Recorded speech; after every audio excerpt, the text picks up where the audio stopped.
In today's video, I am going to explain biomechanics of shoulder movement. When you try to move your shoulder, not only your humerus moves, but also scapula needs to move simultaneously. This combination of movement is called scapulohumeral rhythm.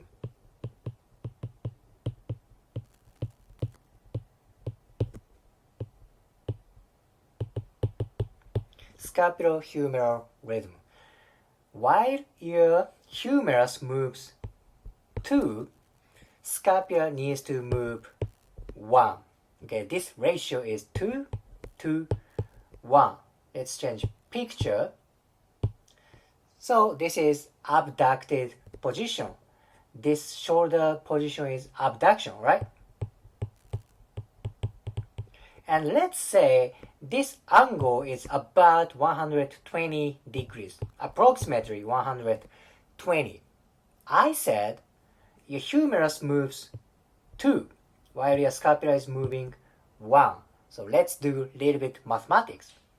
Total range of motion is 120. Your humerus moves 2. Thus, that means your glenohumeral joint moves 80 degrees, right? Then scapula is 1, thus that's 40 degrees. 40 plus 80 equals to 120, right? You want 120 degrees shoulder abduction. Ratio is 2 to 1. So if you do a little bit mathematics, that's 80 for glenohumeral joint, 40 for scapular movement. Then what is this movement?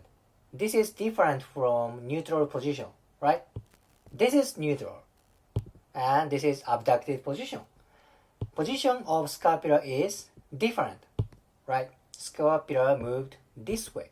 This is upward rotation. Upward rotation of scapula. Then, if you think differently, if muscles are inhibited which do downward rotation, you can't do upward rotation because other muscles are inhibiting movement of scapula. So what kind of muscles do downward rotation? That's such as rhomboid. Rhomboid or levator scapula.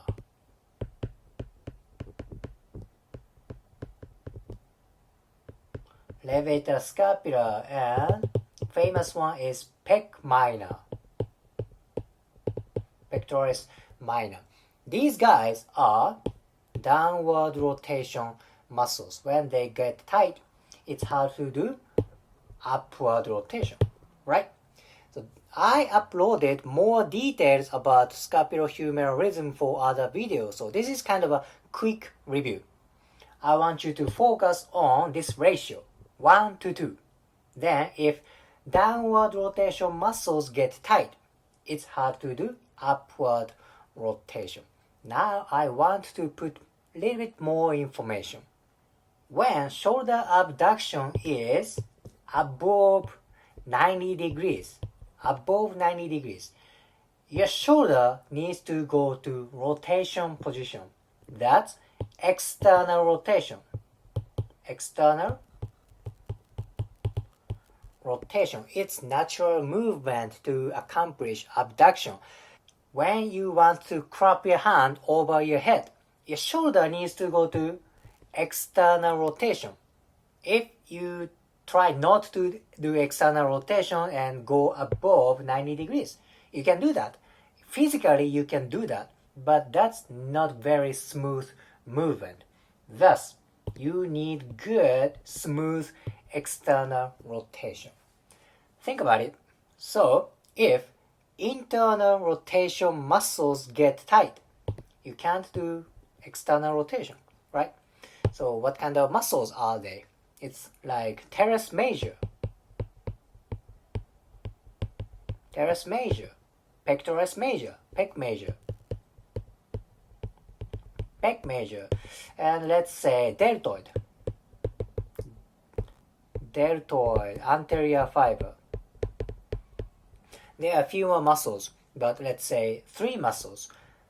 When these guys get tight, you can't do external rotation because they are internal rotation muscles. When internal rotation muscles get tight, you can't do external rotation. Thus, you can't move your shoulder smoothly. I shall say that again. When you want to do abduction above 90 degrees, you need good external rotation. Then if internal rotation muscles get tight, you cannot do external rotation.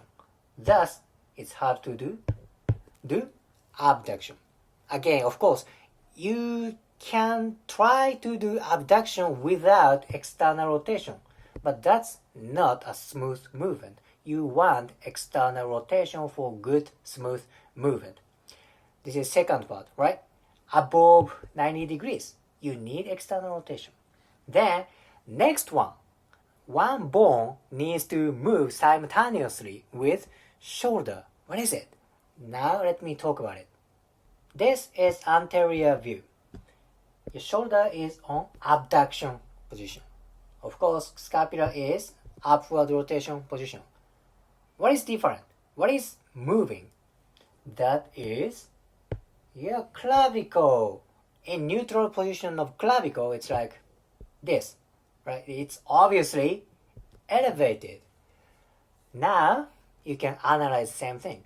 What kind of muscles may inhibit movement of clavicle? Let's think about what kind of muscles are around clavicle. Let's say trapezius, deltoid, subclavius, pec major, and maybe sternocleidomastoid. Let's say SCM.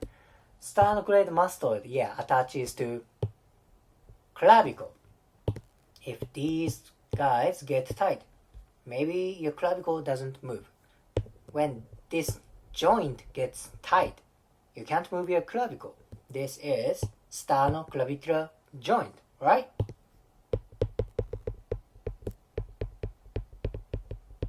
Sternoclavicular joint. When muscles or joints around clavicle don't move, you can't move shoulder.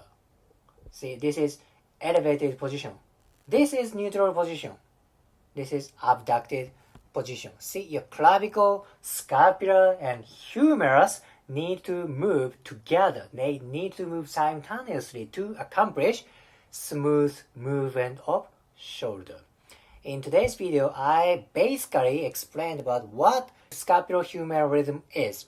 And to accomplish this good movement, you need scapular movement and you need good external rotation of shoulder, plus your clavicle needs to move freely.